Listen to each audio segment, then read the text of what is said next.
ಯಾವುದೇ ತೊಂದರೆ ಇಲ್ಲ. ಸೊ ಕ್ಲಿಯರ್ ಕಟ್ಟಾಗಿ ನಾವು ಸೆಕೆಂಡ್ ಪ್ರಿಫರೆನ್ಸ್ ಓಟೇ ಎಕ್ಸಸ್ ಆಗಿ ಮಿಗ್ತದೆ. ಅದರಿಂದ ಯಾವ ಪ್ರಾಬ್ಲಮ್ಮು ಇಲ್ಲ. ಈ JDS BJP ಕೇಳೋ ಮಾತನ್ನು ನಮಗೆ ಕೇಳ್ತಾ ಇದೆ. ಅಡ್ಡ ಮತದಾನ ಆಗಲ್ಲ ಸರ್. ಜಗಳ ಬಿಡಿದಿದ್ದು ಕೆಲವೊಂದು ಈ ಬುದ್ಧಿಜೀವಿಗಳು ಲೆಟರ್ ಬರ್ತಾರೆ ರಾಹುಲ್ ಗಾಂಧಿ ಅವರಿಗೆ. ರಾಹುಲ್ ಗಾಂಧಿಗೆ ಹೊರದಿಗೆ ಅಂಡಮಾನ್ ನಿಕೋಬಾರ್ ಅಲ್ಲಿ ಯಾವ ರೀತಿ ಪರಿಸರ ಸಂರಕ್ಷಣೆ ಮಾಡ್ತಿದಾರಲ್ಲ, ಇಲ್ಲಿ ಕೃಷಿಕರ ಮೇಲೆ ಒಂದ್ ರೀತಿ ತೊಂದರೆ ಆಗ್ತಿದೆ ಅಂತ ಹೇಳ್ತಾರೆ. ಈಗ ಬಿಡದಿ ಅಲ್ಲಿ ಸರ್ಕಾರದ ವಿರೋಧಿ ನಿಲ್ವೇ ಇದೆ. ರೆಡ್ ಝೋನ್ ಇರೋದ್ರಿಂದ ಫ್ಯೂಚರು ಸಹ ರೈತರಿಗೆ ಯಾವುದೋ ಅನನುಕೂಲ ಆಗುತ್ತೆ.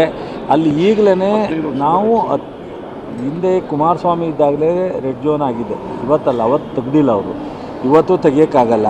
ಮತ್ತು ಕುಮಾರಸ್ವಾಮಿನೇ 2006ರಲ್ಲಿ ಇದನ್ನು ಮಾಡಬೇಕು, ಡ್ರಾಪ್ ಮಾಡಿಲ್ಲ, ಮಾಡೋಕ್ಕೆ ಸ್ಟಾರ್ಟ್ ಮಾಡಿದ್ದಾರೆ ಅವರು. ಇವತ್ತು ರೈತರಿಗೆ DK ಶಿವಕುಮಾರ್ ಅವರು ಬಂದ ಮೇಲೆ 1 ಡಬಲ್ಲು ತ್ರಿಬಲ್ಲು ಮಾಡಿ 2 ಕೋಟಿ ಮೇಲೆ ಕೊಡಲಿಕ್ಕೆ ಭಾಳ ಕಾನೂನನ್ನು ಹುಡುಕಿ ನಮ್ಮ DC ಅವ್ರ ಮೂಲಕ ಅದನ್ನು ಸೆಟ್ರೇಟ್ ಮಾಡೋ ರೈತರಿಗೆ. ಅಲ್ಲಿ ರೈತರು 70-80% ರೈತರು ಕೊಡಲಿಕ್ಕೆ ರೆಡಿ ಇದ್ದಾರೆ. ಕೆಲವ್ರನ್ನ ಪ್ರಚೋದನೆ ಮಾಡ್ತಾಯಿದ್ದಾರೆ. ಅಲ್ಲಿ ಬೆಂಗಳೂರು ಪ್ರೆಜರ್ ಕಡಿಮೆ ಆಗಬೇಕು ಅಂತ ಪ್ರಧಾನಿಯವರು ಹೇಳ್ತಾರೆ. ಮತ್ತು ಬೆಂಗಳೂರು ಸಿಟಿನ 4 ಕಡೆ ಡೆವಲಪ್ ಮಾಡಬೇಕು, ಸಿಟಿ ಮಾಡಬೇಕು ಅಂತಾರೆ. ಇನ್ನೊಂದು ಕಡೆ ಈಗ ಮಾತಾಡ್ತಾರೆ, ಅವ್ರು ಚಪಲಕ್ಕೆ ಮಾತಾಡ್ತಾರೋ, ಒಳ್ಳೆಯದಕ್ಕೆ ಮಾತಾಡ್ತಾರೋ, BJP ಅವರು ಅಶೋಕ್ ಏನು ಮಾತಾಡ್ತಾರೆ ಅಥವಾ ನಮ್ಮ ಕುಮಾರಸ್ವಾಮಿ ಏನು ಮಾತಾಡ್ತಾರೆ ನಮಗೇನೂ ಗೊತ್ತಿಲ್ಲ. ಬಟ್ ಇದು ರೈತರನ್ನ ಮನವೊಲಿಸಿ, ರೈತರನ್ನ ಒಪ್ಪಿಸಿ, ರೈತರಿಗೆ ತೊಂದರೆ ಆಗದಂಗೆ ಮಾಡೋ ತೀರ್ಮಾನ ಮಾಡಿ. ಬುದ್ಧಿಜೀವಿಗಳು ಬರ್ತಿರೋ ಪತ್ರಕ್ಕೆ ಏನು ಹೇಳ್ತೀರಿ ಸರ್? ಅವರು ರಾಹುಲ್ ಗಾಂಧಿಗೆ ಅಲ್ಲಿ ನೀವು ನೋಡಬೇಕು, ಬಿಡದಿ ಮತ್ತು ರಾಮನಗರದಲ್ಲಿ 100% ಈಗ ಪ್ರೈವೇಟ್ ಲೇಔಟ್ ಆಗ್ತಾಯಿದೆ. ಎಲ್ಲ ರೈತರು ಲೇಔಟಿಗೆ ಕೊಟ್ಬಿಟ್ಟಿದ್ದಾರೆ. ಸೊ ಇಲ್ಲಿ ಇದು ಪ್ರೈವೇಟ್ ಲೇಔಟ್ಗೂ ಸ್ನೇಹಿತರು, ನೀವು JDSನವ್ರನ್ನ ಕ್ರಾಸ್ ವೋಟಿಂಗ್ ಮಾಡಿಸೋದಕ್ಕೆ ಇಡೀ ಪಕ್ಷವನ್ನು ಮುಗಿಸ್ಲಿಕ್ಕೆ ಚಲುವರಾಯಸ್ವಾಮಿ ಮತ್ತು ನೀವೆಲ್ಲ ಸ್ನೇಹಿತರು ಸಂಚು ಮಾಡ್ತಿರೋದು ಎಷ್ಟು ಪ್ರಜಾಪ್ರಭುತ್ವ ಎಷ್ಟು ಮಟ್ಟಿಗೆ ಸರಿ? ದಿನೇಶ್ ಅವ್ರು ಹೇಳ್ದಂಗೆ ಫಸ್ಟು ನಾವು ಗೆಲ್ಲಲಿಕ್ಕೆ ಹತ್ರ ಇದ್ದೀವ ಅಂತ ನೋಡಬೇಕು.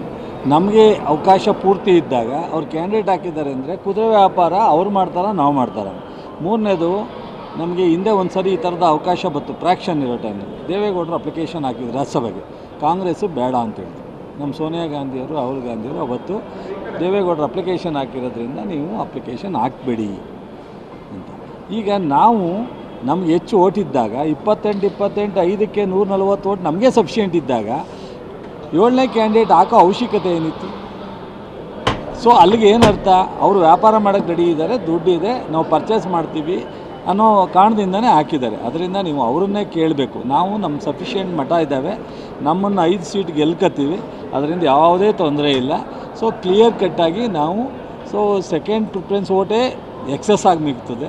ಅದರಿಂದ ಯಾವ ಪ್ರಾಬ್ಲಮ್ಮು ಇಲ್ಲ. ಈ JDS BJP ಕೇಳೋ ಮಾತನ್ನು ನಮಗೆ ಕೇಳ್ತಾ ಇದೆ.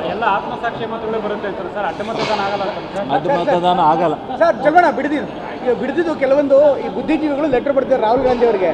ರಾಹುಲ್ ಗಾಂಧಿಗೆ